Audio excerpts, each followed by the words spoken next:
ये हमारा एलजी का रेफ्रिजरेटर डबल डोर का है, बिल्कुल डेड हो गया था, तो इसको हम आज ठीक करेंगे। ये बैक साइड से हमने ये पीसीबी खोल लिया, तो इसमें जो डायोड है प्रिंट जड़े हुए थे, एनटीसीबी ब्रांड थी इसकी, हमने इसको चेंज कर दिया और ये कंप्रेसर वगैरह इसका ऑन हो गया इससे। और जो ये इसका ये ऊपर का यानी बर्फ़ वाला ये है, ये बिल्कुल सही काम करने लग गया। और जो नीचे ठंडा नहीं करता, तो ये इसमें बर्फ़ जमी हुई है और इसका ये फ़ैन भी काम नहीं कर रहा। हमने पीसीबी से चेक किया तो बीएलडीसी मोटर में वो सप्लाई आ रही थी, लेकिन ये फ़ैन चल नहीं रहा था और ये बर्फ़ जम गई थी। तो हम इसको बाहर निकाल लेते हैं। यहाँ से इसका कनेक्टर हटा के निचले डोर का इसको बाहर निकाल लेंगे, ताकि साफ़ करेंगे तो ये पानी वगैरह ना गिरे इस पर। ये एक साइड को रख देते हैं। अब ये जो कूल और कूलेस्ट ये है, इस पे लिखा हुआ है, इससे ये हवा जाती है और नीचे को भी ठंडा करती है ब्लोअर के थ्रू। इसमें ये बर्फ़ जम रही है, हम इसमें पानी डाल देंगे ताकि वो नीचे ने इससे पिघल के आ जाए।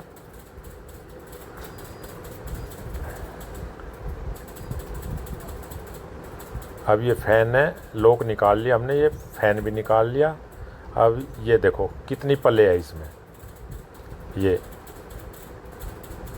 तो इसको भी हम खोल लेते हैं, बाहर निकाल लेते हैं। स्क्रू पेच हमने खोल के ये, और ये जो ब्लैक है इसका लॉक हटा के हमने पूरा इसका बोर्ड को ही बाहर निकाल लिया है। इसके सॉकेट है जो बीएलडीसी मोटर का, हम ये सॉकेट भी यहाँ से निकाल लेंगे, बिल्कुल अलग कर लेंगे सेपरेट इसको।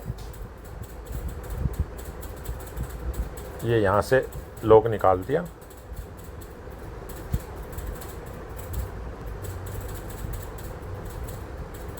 ये लॉक निकाल के अब हम इसको नीचे अपनी शॉप पे ले जाएंगे और इसको चेक करेंगे। सारे टूल को ले लेते हैं।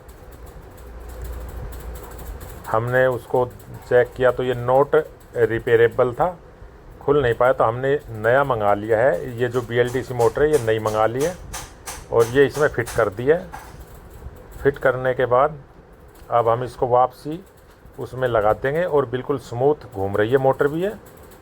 ये फ़ैन की हमने पंखड़ी जो बोलते हैं वो लगा दिया है इसमें, और इसका कनेक्टर लगा दिया और यहीं पे हम इसको फिट कर देंगे ऐसे। और इसका जो स्क्रू पेच है वो भी लगा देंगे। ये पहले लॉक को अच्छी तरह फिट कर देंगे इसको। ये हमने फ़ैन भी घुमा के दे, बिल्कुल फ्री घूम रहा है। ये इसकी एक, और ये है जो नीचे का पोर्शन है उसका ठंडा करने के लिए। अब ये बंद है तो ऊपर से ठंडी हवा नहीं जाएगी, और जैसे हम इसको घुमाएंगे तो ये होल ज़्यादा है, ये देखो ये फुल हो गया तो ज़्यादा ठंडी हवा जाएगी और नीचे को ज़्यादा चिल्ड करेगा। ये स्विच के थ्रू कर रखा है, इसमें एक सिस्टम बनाया हुआ है, बस यहाँ से बंद होगा तो यहाँ हवा कम जाएगी तो नीचे का ठंडा होगा।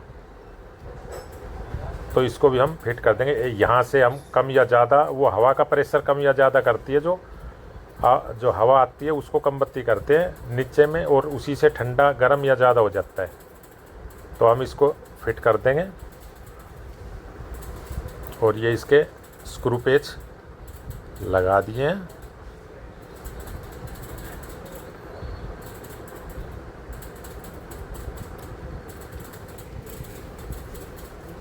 इसकी सारी ये कस देंगे। ये भी हमने टोल फ्री नंबर पे कॉल किया था एलजी में, तो वे बोला 700 रुपये कितने सर्विस चार्ज बता रहे थे, और भी काफ़ी पार्ट के भी पैसे। फिर मेरे को इतना है तो हम पहले खुद ही कर लेते, नहीं बाद में पैसे तो देने ही हैं।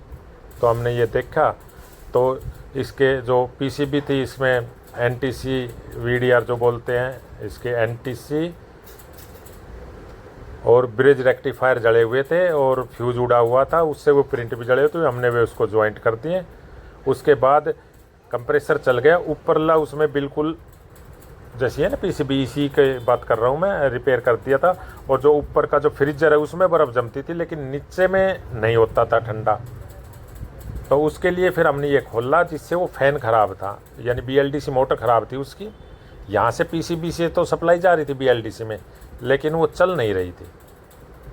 तो ये हमने लगा दिया है और वो फैन भी ऑन हो गया, फैन भी चल रहा है। उसके बाद ये बिल्कुल ऊपर का उस डोर में भी और नीचे का में बिल्कुल ठंडा करने लग गया। इसको हमने कस दिया और जैसे हमने 1 घंटे 2 घंटे के बाद हमने देखा तो बिल्कुल सही